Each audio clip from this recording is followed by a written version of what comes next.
I'm the director of post-production, which means that after in the studio we shoot things, I take it from the point of shooting to the point of export out of the organization, of the church.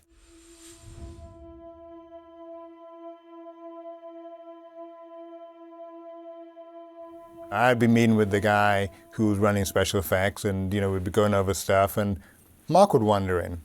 And he'd kind of get into the communication, and then he'd say something to the guy, and then within about 30 seconds, they were on the floor, having a fight. They were literally, and they were rolling over, and it's just you're calling someone to help you pull these guys apart.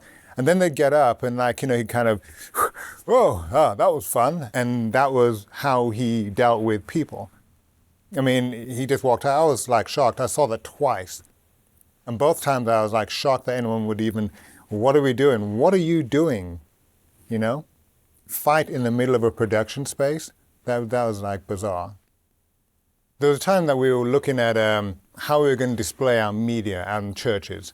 And what we did was we're looking for TV screens and something that would display the image correctly. That's very important.